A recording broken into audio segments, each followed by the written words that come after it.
Entonces yo puedo decir que esa fue una defensa poco amorosa. El Señor nos manda que hagamos todo con amor, con paciencia, este, em, y sí, sí conseguimos pensamientos de hombres en la Biblia y, y conseguimos un montón de cosas que, fíjense que nosotros decimos que las cosas ocultas son del Señor, pero las del hombre han sido reveladas todas y todas están en las Escrituras. Y al que no conoció la Biblia, al que no conoció la palabra escrita, tiene la revelación de Dios en la naturaleza. Así que no hay excusa. Seguimos entonces.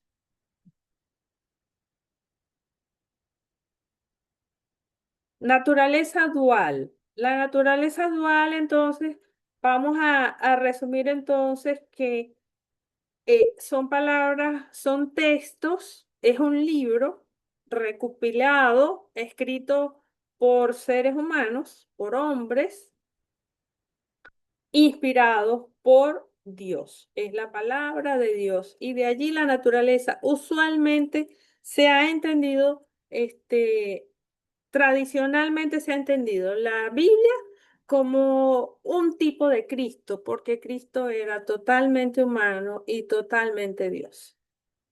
Entonces, la Biblia, que es la palabra de Dios, el Logo se hizo carne y habitó entre nosotros, y el Logos habló y dijo, porque Dios habiendo hablado primero por la naturaleza, luego por los profetas, ahora hoy día nos habla por la palabra de Cristo, entonces entendemos que la Biblia tiene un componente espiritual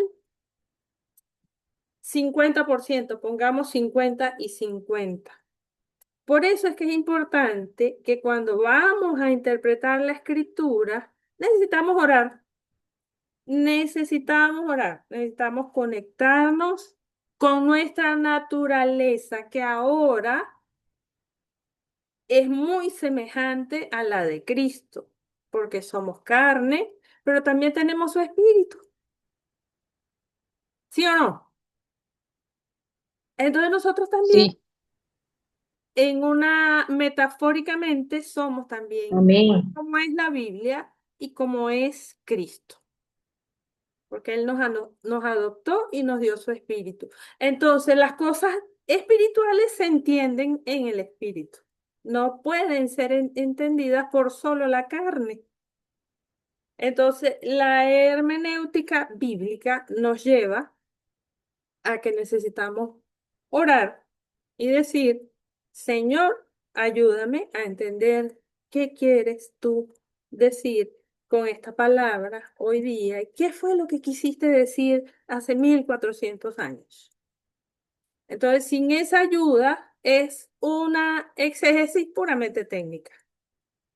Yo les comentaba, creo que fue la clase anterior, que ha habido veces que me ha tocado hacer exégesis y ya llevo 3, 4, 5 días, a veces hasta un mes. Y nada, Dios, que ayúdame, Señor, ayúdame, porque es que yo tengo que predicar el domingo en Montaña Alta y todavía no entiendo qué quieres decir tú aquí, qué quieres tú que yo les diga. A moco tendido, si es necesario, Señor. Dime, cuando yo no hago eso, yo estoy haciendo un procedimiento puramente técnico. ¿Alguien quiere aportar algo más? Hola, Nurbia.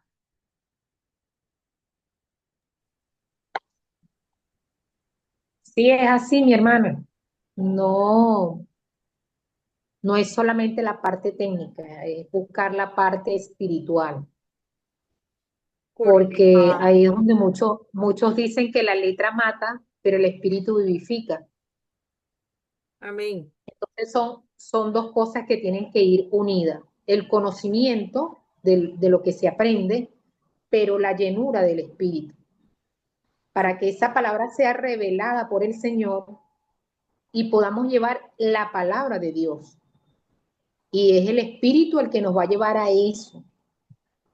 Tengamos mucho conocimiento, pero si no tenemos la parte espiritual, esa conexión con Dios, vamos a Vamos es decir cualquier cosa a llevar nuestra palabra y no la palabra de Dios. y no la de Dios. Creo que levantó la mano por ahí, Celeida. Ajá. Adelante. Bueno, con respecto a la lectura, también dice que como Dios habló a la humanidad, le habló en una historia, pues históricamente, en una era y en una cultura. Y por eso, al interpretar, debemos tomar en cuenta entonces todo lo que tiene que ver con la cultura, todo lo que tiene que ver con el tiempo en que Dios le habló a estas personas. Ajá. El lenguaje, la cultura originalmente en la que se escribió, el vocabulario, cada uno de los géneros literarios y todo esto hay que tomarlo en cuenta. Es correcto.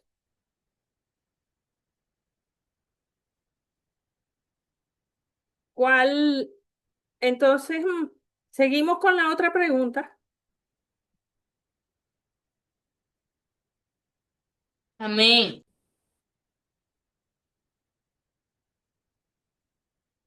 ¿La tienes, Valeria? Ah, la pregunta dice Ajá. exégesis. Ajá. ¿Qué es exégesis? Bueno, yo creo Esa, esa la hablamos la vez pasada. Dale, Valeria Valentina. que es el estudio minucioso de la palabra para entender su significado original propuesta por el Espíritu Santo y el autor humano. Oye, estamos. Ajá. ¿Quién interpreta eso que dijo Valeria?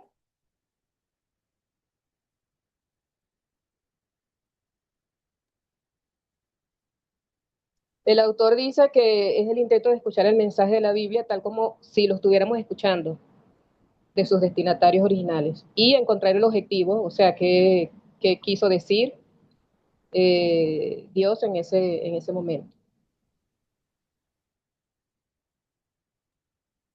Ajá. Entonces, ¿qué es exégesis? Es lo que se dijo en el entonces y allí, Ujú. según el tiempo que se dijo, a quién se le dijo, en qué tiempo, a qué cultura. Y Exacto. por eso es que se hace la hermenéutica. La hermenéutica se vale de la exégesis. Exégesis del es, exe- Primero es- se hace el exégesis ajá, y luego la hermenéutica. Pero el acuérdense, exégesis es el estudio de en qué momento se dijo y a quién se le dijo. ajá, es Del entonces y extraer, el allí. Y extraigo extraer del texto lo que quiso decir el autor en su contexto. en su contexto. Ah, Exactamente. el trabajo exegético es largo, es largo. Es largo porque trabaja con el contexto y el contexto tiene El varios contexto. escalones. Muy bien, muy bien. ¿Cuál pregunta sigue? Yo creo que para la semana que viene podemos hacer un quiz cortico de selección simple.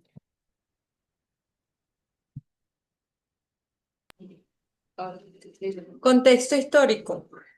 Ajá, ¿quién tiene el contexto histórico por allí?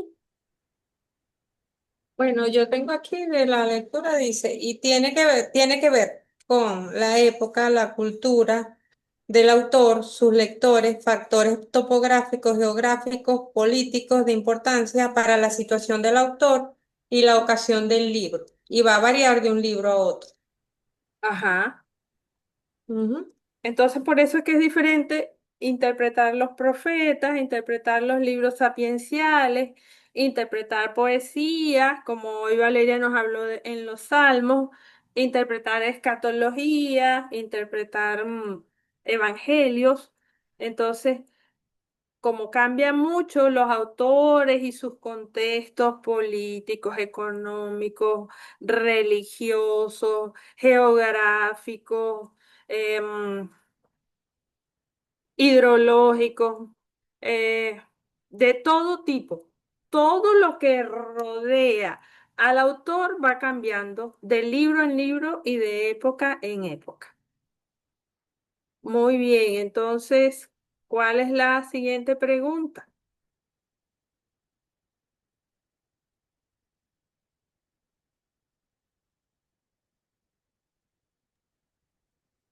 El contexto literario. Ajá, el contexto literario. Contexto literario, ¿alguien se lo sabe o lo pueden leer ahí un momentito? Ujú. Ajá. Ajá. Este, significa que una palabra solo tiene significado en oraciones, mayormente bíblicas, ya sea que le sigan o le antecedan. Ok, fíjense, eso lo vamos a ir entendiendo poco a poco. Cuando hablamos de estilo literario, estamos hablando casi como decir, por ejemplo, em, el pensamiento del autor, el tipo de libro, por ejemplo. ¿Qué estilo literario usó Isaías para componer el texto de Isaías? ¿Cuál es el estilo de literatura de Isaías? ¿O de Profético. Josué? ¿O de Josué? Creo que Isaías era profético. Ay, ¿qué hacemos con la poesía? Porque Isaías tiene poesía También tiene de poesía esto. Ajá. y narrativa. Ajá, entonces es ir entendiendo el texto. Y tiene cánticos también. Ajá, es ir entendiendo el texto. Y lo que voy leyendo, ¿qué estilo, qué tipo de literatura es esta? ¿Está narrando, está hablando de historia, está citando algo de la Torá, de la ley? Em, el hilo, el pensamiento del autor, el estilo literario de mi texto. En algún momento Pablo está mandando una carta a Timoteo y lanza un himno y yo no puedo interpretar un himno como prosa, como narrativa, sino como algo de adoración, como algo poético. Ah, el estilo. ¿Qué estilo estoy yo leyendo en este texto que estoy examinando en este momento? Entonces, Valeria dice, cada palabra tiene un significado dentro de una oración. Y cada oración tiene un significado dentro de un párrafo. Ajá, ese párrafo es lo que va a ir conformando el texto que estoy estudiando. Ah, ok, mira. Carta a Filemón. Pablo, prisionero de Jesucristo, y el hermano Timoteo, al amado Filemón, colaborador nuestro, y a la amada Apia, y a Arquipo, nuestro compañero de milicia. Esto es un saludo, esto es una introducción de una carta. Estilo literario, carta. ¿Y en qué parte estoy leyendo? En la introducción, en el saludo introductorio de una carta, ¿sí? Entonces, esos detallitos van armando lo que va a ser al que es a los que son predicadores, va armando su sermón. Y al que le va a explicar en la escuela dominical, usted le va diciendo, hermana, lo que pasa es que usted está leyendo ahí en la introducción de la carta, por eso Pablo está diciendo a quién se lo está dirigiendo y está escribiendo y usted empieza a decir en palabras simples y recogidas todo lo que usted investigó. que es el proceso exegético y hermenéutico. Porque el hermenéutico a esto que usted va a hacer desde el punto de vista técnico, agrega el punto espiritual, el Espíritu Santo, la oración y la intención de su corazón cuando va a explicarle a alguien, a un vecino, a un familiar, o le toca exponer como aquí les va a tocar exponer el año que viene, 2026 cada uno. Ya tengo los textos, muchachos. Están buenísimos esos textos. Yo como que los quería hacer toditos yo. Ya a lo mejor la semana que viene ya se los asigno para que lo vayan comiendo y lo vayan trabajando. Hay una cosa que es bueno que lo sepan de una vez. Cuando uno ha estudiado y ha hecho hermenéutica de un texto, por ejemplo, voy a decir en Mateo, y usted la primera vez lo hizo como debe ser. Como debe ser es que gastó horas entendiendo a Mateo y el pensamiento de Mateo y desde que nació y que hablaba y que comía y cuánto vivió y cómo murió y si era apóstol y si no era apóstol y no sé qué y cuántos capítulos tiene y cuántas veces y en qué se centraba él, cuál era el propósito del que quiso hacer, a quién se dirigió, en qué idioma escribió. Cuando usted, eso se llama el estudio panorámico de su libro. Cuando usted lo ha hecho ya la primera vez bien hecho, la segunda vez es, como decimos en la academia, un paseo. No, Mateo, ese ya lo tengo. Lo que hago es revisar. Y saben que no es mentira, es verdad, porque cuando a mí me toca, por ejemplo, trabajar en Marco, Mateo, Lucas, por ejemplo, no, ese yo lo tengo hecho. Lucas, sí, ya, ya. Uno lo que hace es un repasón. Y entonces ya te zambulles en los contextos. Seguimos. ¿Cuál es la otra pregunta?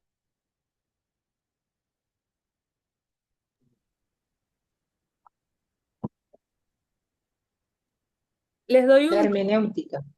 hermenéutica, les doy un dato. Anótenlo por ahí. Para los estudios panorámicos, panorámico no es el texto suyo el que va a estudiar, sino su libro completo. A mí me gusta Indubiblia. Este, los que se saben bien ese ministerio son Rebeca y José Leo, pero no están por ahí ahorita. ¿Tú sabes cuál es, Valeria? Creo que me suena. Ajá, métete un momentico en la computadora y busca estudio inductivo de Mateo, que lo nombramos ahorita, o el que tú quieras. Estudio inductivo de Ezequiel.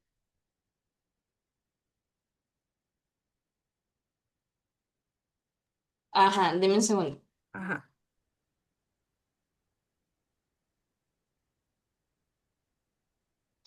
Estu...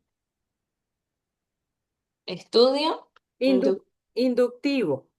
Eso deberían sabérselo, pero yo se los di en la materia pasada. Indubiblia. Estudio inductivo de Ezequiel. Ahí está, viste, que nosotros usamos eso. Ujú. Indubilia. Ujú. Ahí está. Ujú. Ese es excelente, eso usted. Es ahí en donde está el YouTube. Usted le da clic ahí y dale para ver si podemos ir un poquito. El libro del profeta Ezequiel. Ezequiel fue un sacerdote que había estado viviendo en Jerusalén durante el primer ataque babilonio sobre la ciudad. Y la ciudad fue liberada, pero los babilonios tomaron una primera ola de prisioneros israelitas y los llevaron al exilio. Y Ezequiel estaba entre ellos. Así que el libro comienza 5 años después de todo eso, y Ezequiel está sentado al lado de un canal de riego cerca de su campo de refugiados israelitas. Y resulta que es su cumpleaños número 30, año en que hubiera sido instituido como sacerdote en Jerusalén. Y luego, de repente, Ezequiel tiene una visión. Él mira una nube de tormenta que se acerca, y luego dentro de la nube hay cuatro extrañas criaturas que tienen sus alas extendidas y se tocan entre ellas. Y estas criaturas tienen cuatro caras cada una, y luego él vio cuatro ruedas, una por cada criatura. Y luego vio que las alas de las criaturas Déjenlo estaban ahí de un momentito. forma brillante. Ajá. Entonces, si ustedes ven, a mano izquierda dice estructura de Ezequiel, autor y fecha, aspectos literarios, contexto histórico de Ezequiel, gobernantes.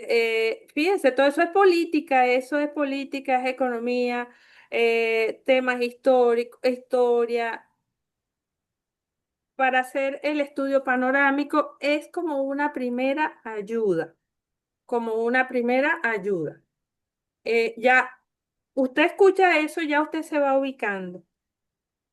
Y después entonces empieza a aplicar los pasos que vamos a ir hablando. Pero recuerden, tienen el estudio inductivo de esta página que es muy buena y que nos ayuda, nos ayuda. A veces estamos súper ocupados en algo y bueno, nada, aunque sea cuando me esté cepillando lo pongo, el estudio inductivo de lo que me tocó y después me lanzo a los libros. Bien, eh, gracias Valeria. Entonces, la última pregunta es, ¿qué es hermenéutica? Sí, Ok, ¿quién lo quiere decir?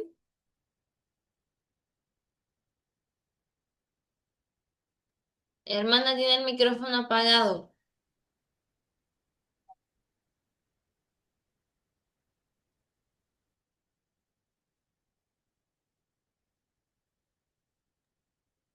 No, estoy hablando conmigo misma, es para ver quién lo quiere Ah, decir. léelo, Rosy, ¿lo tienes ahí, Rosy? ¿No lo tienes? Sí, pues me tengo. Ah, No, lo que pasa es que yo hice fue mi resumen, pues. Yo dale, puse no, que eso es ese lo vale, del.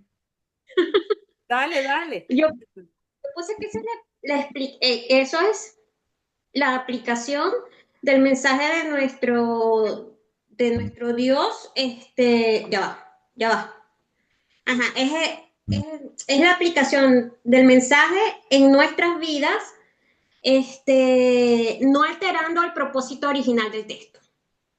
Está O bien. sea, aplicando todo lo que venimos hablando de las preguntas anteriores, es el resumen de todo eso, sin alterar nada. Y eso lo vamos a aplicar a nuestras vidas. Exactamente. Sin aplicación no hay transformación. Y el mensaje del Señor siempre nos transforma. Y siempre, Amén. hasta el último día en que nos vayamos a morir, nos va a estar transformando. Hasta que Amén. alcancemos la estatura del varón perfecto. La palabra Amén. es viva, viva porque tiene vida. Por eso, Amén. por eso los políticos le tienen miedo y la tienen prohibida en muchos países, porque es vida, Mm. viva, más penetrante que una espada de tres, cuatro, cinco Sí, filos y penetra todos los días, y te cambia hasta los tuétanos. hasta los tuétanos. Entonces esas eran las preguntas hoy, ¿verdad? Sí, Los felicito muy bien a los que no se la leyeron, por lo menos la tenían ahí a la mano. Déjame buscar aquí la clase que yo tengo preparada para hoy. Ah,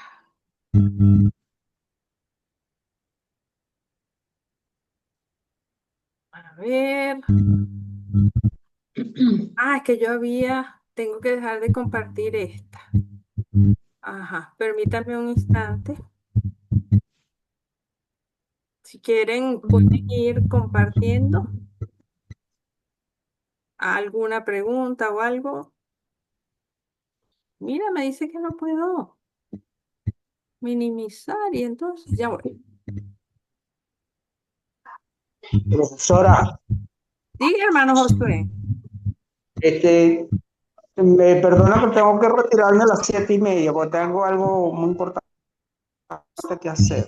Sí, sí, cómo no, hermano Josué, no se preocupe. Recuerde que esto queda grabado.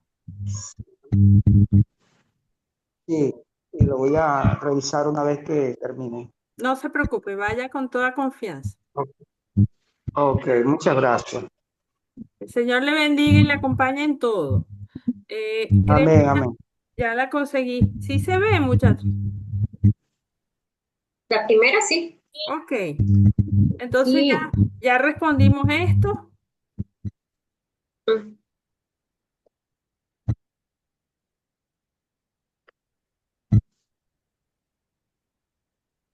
A ver, esto lo tomé, creo que el prólogo de Gordon, de Fee Stewart.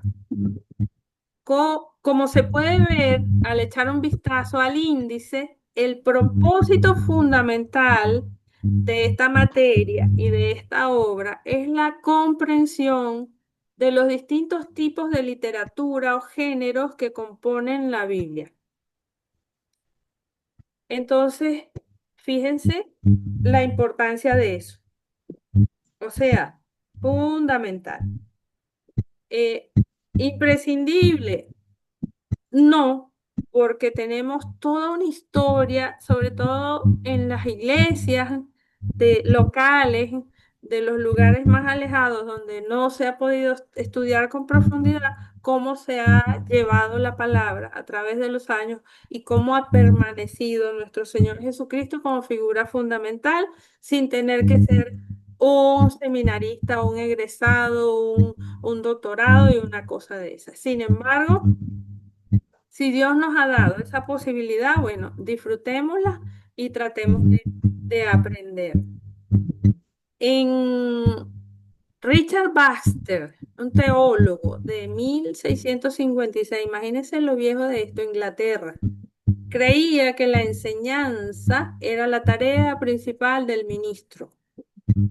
Entonces, eh, una de las cosas que debe hacer la iglesia de manera continuada y es pilar, o sea, una iglesia que no es misionera y no discipula, y el discipulado es la enseñanza, está cojeando de unas paticas. ¿No creen ustedes? Ir por el mundo, prediquen el evangelio, hagan discípulos. ¿Quién se sabe ese texto?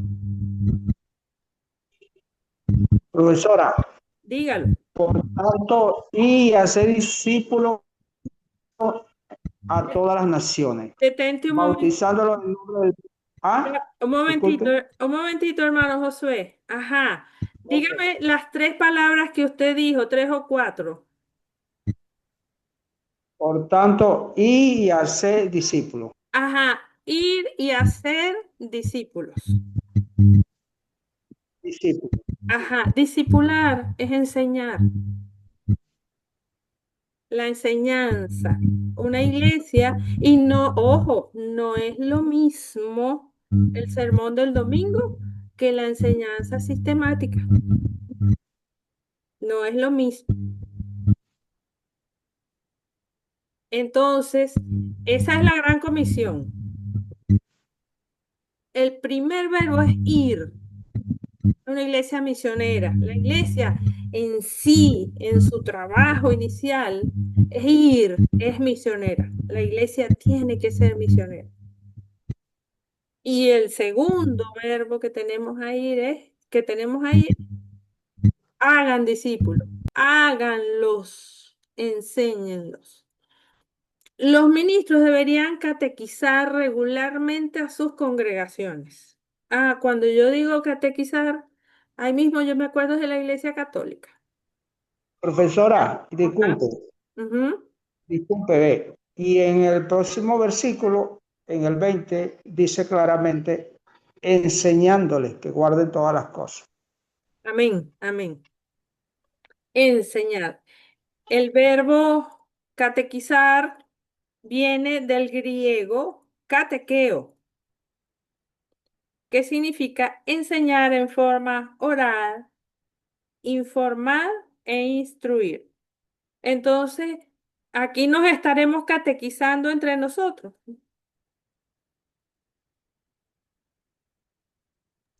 Sí, Ajá, porque estamos hablando, ¿verdad? Aquí está un concepto de la exégesis. ¿Qué es la exégesis? Es una disciplina de las ciencias teológicas que se encarga de extraer el significado de un texto dado, especialmente la Biblia. Se diferencia de la eisegesis, que se ocupa de imponer un significado al texto bíblico. Esa la tomé de el profesor Jorge Navarrete, ese concepto. Vean cómo él lo compactó allí y hace de una vez la diferencia entre extraer y no, imponer lo que yo creo que dice el texto. Y fíjense, este es como ilustrando, ¿verdad? La exégesis es extraer el significado y la eisegesis es, fíjense, el sentido de la flecha. ¿Sí lo ven? Las flechas. Sí, Muy bien.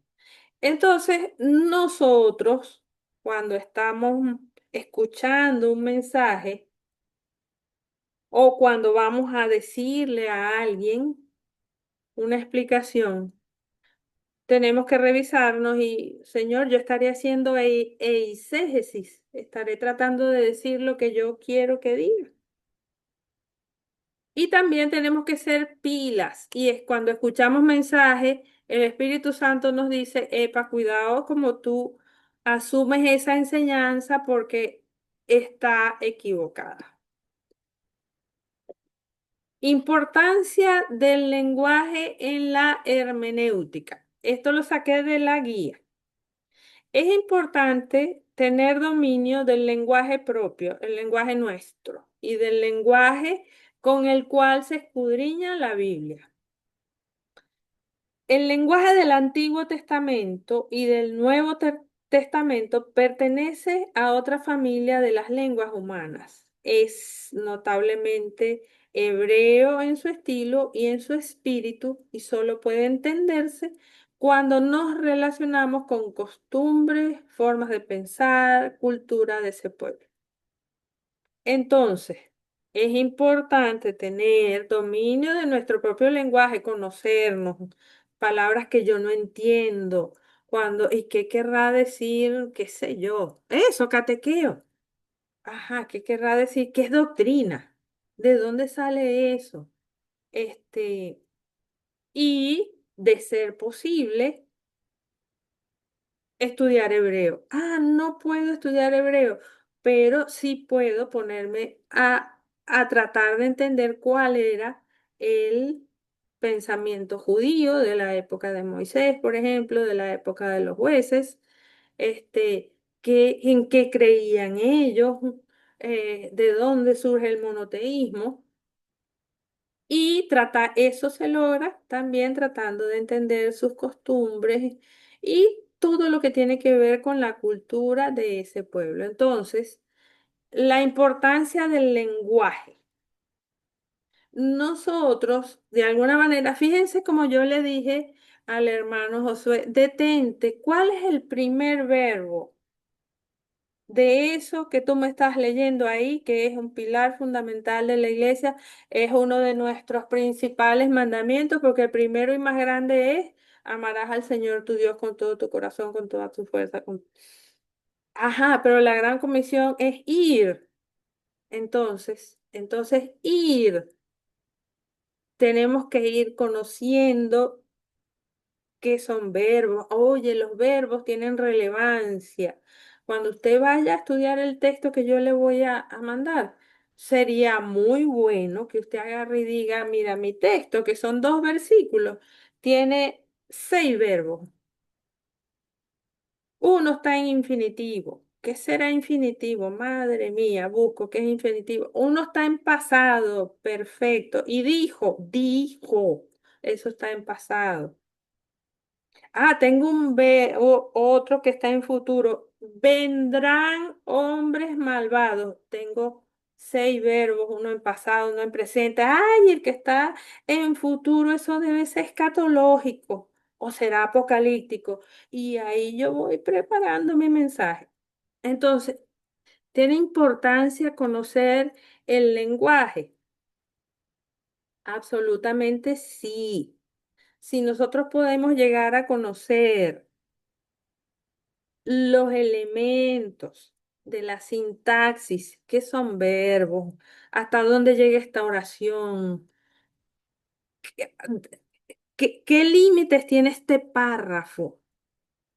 ¿Dónde empezó esta idea? ¿De qué está hablando esta idea? ¿Y dónde termina esta idea del pecado de la carne? ¿Dónde termina él y empieza con otra idea diferente? Ah, es importante entender el castellano lo mejor posible y el que pueda estudiar hebreo y el que pueda estudiar griego, mucho mejor. Y como dice un profesor del seminario, muy joven, pero ese hombre es un genio, dice, si puede, por favor, aprenda también inglés y alemán. Y yo, ay, Dios mío. Entonces, mucha letra mata, ¿verdad, hermana Liliana? Pero tampoco pesa. Entonces, Lo que hay que dedicarse. también hay que dedicarse. Entonces, el lenguaje del Antiguo y del Nuevo Testamento pertenece a otra familia de lenguas humanas que no es la nuestra y hebreo es su estilo y su espíritu, igual decimos del nuevo, y griego es su origen y escritura y probablemente su intencionalidad también es helénica. Entonces, esas cosas las vamos a ir conversando hasta que nos metamos en los textos que yo les voy a asignar y usted de una vez va a decir, esto lo escribió Pablo y el pensamiento de Pablo era helénico. Entonces, eso nos va llevando en la historia hacia atrás y usted se va metiendo y cuál era la cultura de ese pueblo y cómo pensaban ellos y cómo voy a investigar esto. La Biblia tiene abundantes testimonios en el Antiguo Testamento sobre Cristo. Lucas, Juan, Hechos, su cumplimiento se puede ver solo a la luz de la revelación en el Nuevo Testamento.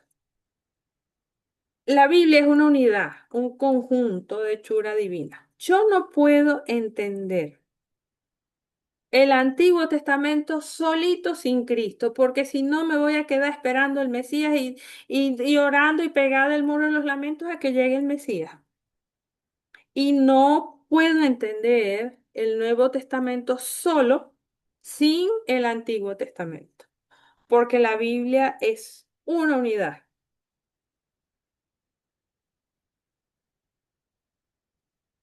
Es orgánica. Los organismos funcionan en unidad. Es un conjunto de hechura divina y siempre existe el peligro de estudiar una sola parte de ella, descuidando otras partes y cayendo en métodos equivocados de interpretación y de exposición. Yo siempre digo un ejemplo, los que son solo Jesús, hay iglesias solo Jesús. Esa es una teología equivocada. Y están los arrianos nuestros de nuestro siglo, ellos se llaman testigos de Jehová, que ellos dicen que Cristo no es Dios. Entonces, no podemos caer en interpretaciones aisladas. Siempre lo que vamos a interpretar tiene que estar en todo el contexto. Tenemos que llevar nuestro pensamiento a la Biblia como a una unidad